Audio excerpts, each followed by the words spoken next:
एक और बड़ी खबर यहाँ पर आपको हम बताते चलते हैं। इजराइल ने दक्षिण लेबनान पर एक बार फिर से हमला किया है। तो इजराइल ने एक नहीं कई मोर्चे खोले हुए हैं और दक्षिण लेबनान को वो लगातार यहाँ पर निशाना बना रहा है। दबाल में घर पर इजराइल ने एयर स्ट्राइक की है। सौर जिले में भी इजराइल ने हमला किया है। तो ये इजराइल की स्ट्राइक्स की अलग अलग तस्वीरें आपको हम दिखा रहे हैं, चाहे वो सौर जिला हो, चाहे वो, हालांकि ये फाइल तस्वीरें जो आप इस वक्त देख रहे हैं, लेकिन इस तरह से इजराइल ने कई जगहों को निशाना बनाया है। और आपको ये भी बता दें इसमें कि किस तरह से तायर देब्बा समेत कई इलाकों में हमले यहाँ पर हुए हैं और सौर जिले में मेडिकल के 4 छात्रों की भी मौत हुई है। और इस सब के बीच में युद्ध विराम को लेकर जो बातचीत चल रही है, उसके बीच में अमेरिकी राष्ट्रपति डोनाल्ड ट्रंप का एक पोस्ट आया है जो एक बार फिर से सुर्खियों में आ गया है। डोनाल्ड ट्रंप ने एआई से बने पोस्टर को यहाँ पर सोशल मीडिया पर पोस्ट किया है और पोस्टर पर ट्रंप ने खास मैसेज भी यहाँ पर दिया है। ये तूफान से पहले की शांति थी, ये डोनाल्ड ट्रंप इस सोशल मीडिया पोस्ट के चलते कहते हुए नजर आ रहे हैं। इट वॉज द काम बिफोर द स्टॉर्म।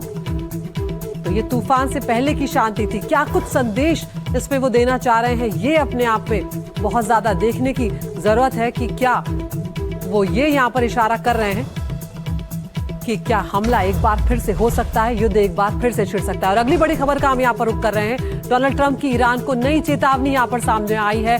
समझौता नहीं हुआ तो ईरान का बुरा वक्त शुरू होगा। तो एक बार फिर से डोनाल्ड ट्रंप उसी लहजे में बात करते हुए नजर आ रहे हैं। ट्रंप ने ये कहा है कि ईरान जल्द समझौता कर ले। अराक्ची ने यूएस की मंशा पर यहाँ पर सवाल उठाए। वार्ता के दौरान यूएस ने हमले किए, ये भी अराक्ची ने कहा है। प्रदीप दत्ता हमारे सहयोगी हमारे साथ जुड़ गए हैं। प्रदीप, एक बार फिर से डोनाल्ड ट्रंप उसी मोड में नजर आ रहे हैं, एक बार फिर से वो धमकी देते हुए नजर आ रहे हैं, जबकि वो देख चुके हैं कि पिछली धमकियों का उतना असर ईरान पर कभी भी होता हुआ नजर नहीं आया। बिल्कुल आप सही कह रहे हैं। देखिए, पहले आपने जैसे पोस्टर में देखा कि तूफान से पहले जो शांति थी, जो आप देख रहे हैं, वो सीजफायर को लेकर कह रहे हैं। और उसके बाद जब वो एक मीडिया हाउस से बातचीत करते हुए उन्होंने ईरान को धमकी दी कि अगर वो डील नहीं होती है तो आने वाले दिन ईरान के लिए बहुत मुश्किल भरे साबित हो सकते हैं। क्योंकि जब से वो चीन से लौटे तो बताया जा रहा है कि एक न्यूयॉर्क टाइम्स की रिपोर्ट के मुताबिक बताया जा रहा है कि एक ड्राफ्ट तैयार किया गया है। हो सकता है कि दोबारा से जो ईरान पर हमले किए जाएंगे, अभी सिर्फ उस पर डोनाल्ड ट्रंप की बहुत लगना बाकी है। उस ड्राफ्ट के तहत 3-4 चीजें, या तो वो दोबारा से मिलिट्री इंस्टॉलेशन जो ईरान में उन पर टारगेट कर सकते हैं, या तो दोबारा से वो कोशिशें करेंगे कि जो यूरेनियम है जो दबा हुआ है मलबे के नीचे इस्फहान न्यूक्लियर रिएक्टर की, वो निकाला जाएगा। लेकिन उसमें काफी नुकसान हो सकता है क्योंकि उसके लिए काफी सुरक्षा कर्मियों का इस्तेमाल किया जाएगा और उसमें हो सकता है ईरान के हमले में कई अमेरिकी फौजी भी मारे जाएं। तो उसमें भी बातचीत हो रही है। और तीसरा ये है कि हो सकता है जो ये ऑपरेशन एपिक फ्यूरी है, इसका नाम भी बदला जा सकता है, ये भी बातचीत हो रही है। अब देखेंगे कि आने वाले 24 से 48 घंटे काफी जो है निर्णय नायक होंगे कि किस तरीके से अमेरिका की रणनीति रहेगी। क्या अमेरिका एक बार फिर से मिलिट्री ऑपरेशन करेगा? क्योंकि अगर हम इस युद्ध की बात करें तो सबसे पहला इंपॉर्टेंट जो था मिलिट्री ऑब्जेक्टिव अभी तक अचीव नहीं हुआ है। मिलिट्री ऑब्जेक्टिव ये था कि ईरान न्यूक्लियर वेपन हासिल न करे, क्योंकि उनकी कोशिश थी कि किसी न किसी तरीके से ईरान को मजबूर कर दें कि अपना एनरिच्ड यूरेनियम जो है यूनाइटेड स्टेट्स के हवाले कर दे। लेकिन अभी तक ऐसा बिल्कुल भी नहीं हुआ है। इसलिए अमेरिका जो है काफी बौखलाया हुआ है। लगातार हमने देखा है कि धमकियों का सिलसिला जो है डोनाल्ड ट्रंप की तरफ से चलता रहा है, लेकिन उसका कोई भी असर ईरान पर होता हुआ नजर नहीं आ रहा है। अब्बास अराक्ची की एक स्टेटमेंट आई है कि अगर आप हम पे हमला करेंगे तो हम उसकी पूरी जवाबी कार्रवाई करेंगे, हमने पहले भी किया और अभी भी करेंगे। इससे साफ पता चलता है कि हम अभी भी ईरान के पास ताकत मौजूद है जिससे वो रिटेलिएट कर सकते हैं और अमेरिका के लिए मुश्किल कर सकते हैं। अमेरिका की सबसे बड़ी मुश्किल है कि वो जो उनके अलाइंस है, जो गल्फ कंट्रीज है, उनको लगातार टारगेट कर रहे हैं, जिसकी वजह से अमेरिका की परेशानियां लगातार बढ़ती जा रही हैं। और उनको लगता है कि अगर उन्होंने हमला किया तो हो सकता है उनके अलायंस को एक बार फिर से टारगेट किया जाए।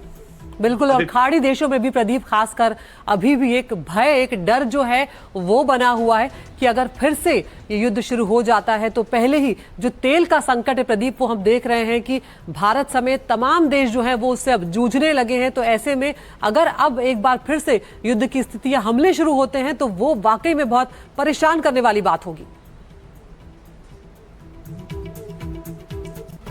बिल्कुल आप सही कह रहे हैं, क्योंकि अगर युद्ध होता है तो ऑलरेडी हमने देखा है कि स्ट्रेट ऑफ हॉर्मुज पे एक देखा है ब्लॉकेट वर्सेस ब्लॉकेट चल रहा है। एक तरफ हमने देखा है कि किस तरीके से ब्लॉकेट लगाया हुआ ईरान की तरफ से और कोई भी वहां से वेसल और शिप मूवमेंट नहीं हो रही है, और दूसरी तरफ से नेवल ब्लॉकेट यानी कि नाकाबंदी करके रखी हुई है अमेरिका की तरफ से। और अगर अब युद्ध शुरू हो जाता है तो आपने बिल्कुल सही कहा कि आने वाले दिनों में जो कच्चे तेल के दाम है और बढ़ सकते हैं।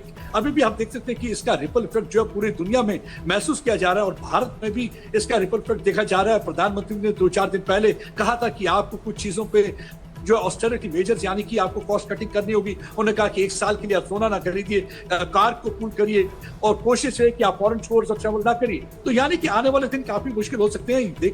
यही कुछ लोगों की कोशिश है, जो कुछ मुल्क इसमें जो मीडिएटर का रोल प्ले कर रहे थे, उनकी पूरी कोशिश है किसी ना किसी तरीके इस जंग को रोका जाए। वो चाहते हैं कि स्टेट ऑफ और प्रदीप, इसीलिए जो बात आप कह रहे हैं वही सवाल जो है वो सबके जहन में है कि क्या ईरान और अमेरिका में किसी तरह का समझौता हो भी पाएगा या ये स्थिति ऐसी ही चलती चली जाएगी। आगे अब बढ़ रहे हैं हम। यहाँ पर हमारे सेना प्रमुख जनरल उपेंद्र द्विवेदी ने पाकिस्तान को कड़ी चेतावनी दी है। उन्होंने कहा है कि अगर पाकिस्तान आतंकवादियों को पनाह देना जारी रखता है तो उसे तय करना होगा कि वो भूगोल का हिस्सा बने रहना चाहता है या इतिहास का। तो आतंकवादियों को पनाह देना पाकिस्तान का एक पुराना शगल रहा है, और उसी बात पर यहाँ पर हमारे सेना प्रमुख जो हैं जनरल उपेंद्र द्विवेदी, वो पाकिस्तान को चेता रहे हैं कि उसे तय करना पड़ेगा कि उसे भूगोल का हिस्सा बने रहना है या इतिहास का। I think that's in the domain of classified information. But I think if you have heard me earlier, what I have said that Pakistan, if it continues to harbor terrorists and operate against India, then they have to decide whether they want to be part of the geography.